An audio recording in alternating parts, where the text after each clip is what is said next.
This is Medha Mishra. Subscribe my channel you are unique.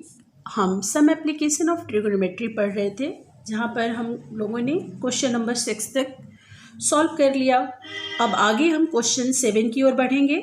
इस question को पहले आप एक बार देख लीजिए, अपनी बुक निकाल लीजिए.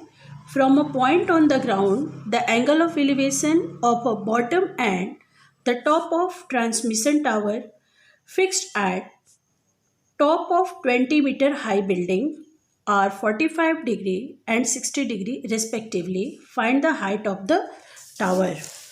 चलिए इसका पहले हम फिगर ड्रॉ कर लेते हैं. तो फिगर ड्रॉ करने के लिए सबसे पहला जो इन्फॉर्मेशन हमारे पास है वो इन्फॉर्मेशन है कि 20 मीटर हाई एक बिल्डिंग है. इस बिल्डिंग की हाइट कितनी है? 20 मीटर. आप ए और बी ऐसे डाल दीजिए और इसकी हाइट आप 20 मीटर ले लीजिए.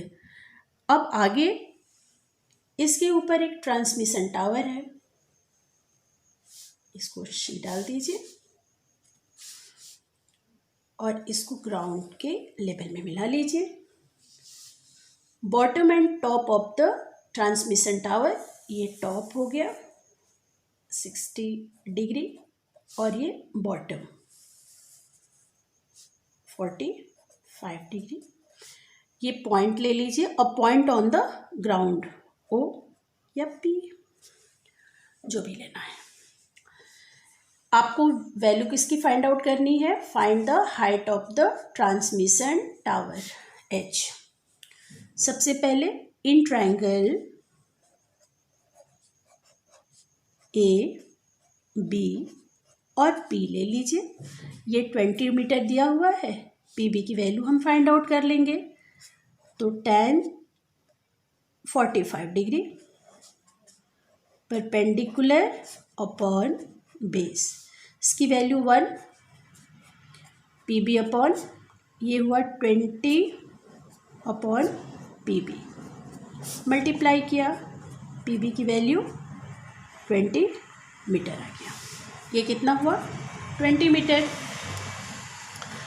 अब आगे किस ट्रायंगल को लेंगे आप? इन ट्रायंगल बी सी और पी, बी सी पी, और इसमें राइट एंगल कहाँ पे है? बी पर है. कितना निकालेंगे आप? tan 60 degree perpendicular upon base H plus 20 upon 20, इसकी value √3. H plus 20 upon 20 multiply कीजिए. 20√3 is equal to H plus 20 और H is equal to 20√3 minus 20. Common ले लीजिए 20 को, √3 माइनस 1 मीटर. ये आपका height of the transmission tower. Transmission tower की height कितनी हो गई? ये ट्रांसमिशन टावर कितना ऊंचा हो गया? √3 minus 1.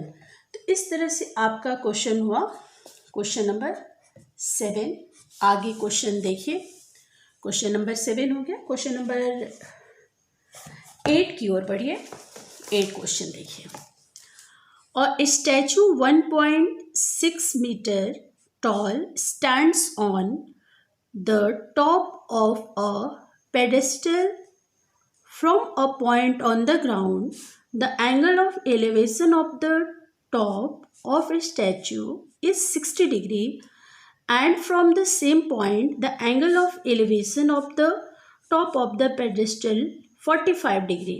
Find the height of pedestal. आप जब कभी किसी चौराहे पे जाते हैं तो देखा है आपने पेडेस्टल? ये देखिए, ये आपका हो गया. बना लीजिए ऐसे पेडेस्टल और इसके ऊपर आप एक स्टैचू बना लीजिए ऐसे. टॉप ऑफ द स्टैचू, ये हुआ आपका ए और बी स्टैचू हो गया. और ये हुआ आपका पेडेस्टल 1.6 मीटर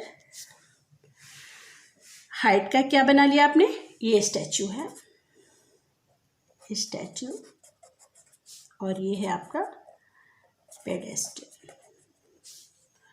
और यहाँ a point on the ground, P ले लीजिए, ए बी और सी, ये राइट एंगल डाल दीजिए यहाँ पे, इसको ये टॉप ऑफ स्टैचू, और यहाँ पर क्या है, टॉप ऑफ पेडेस्टल,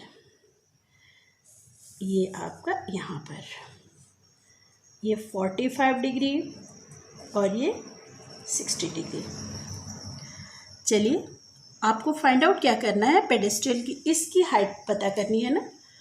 तो ट्रायंगल कौन सा आप लेंगे सबसे पहले, इन ट्रायंगल BCP ऐसे ले लीजिए, या आप ट्रायंगल बड़ा भी ले सकते हो, किसी को भी आप पहले ले सकते हो। चलो tan 60 डिग्री ले लिया जाए।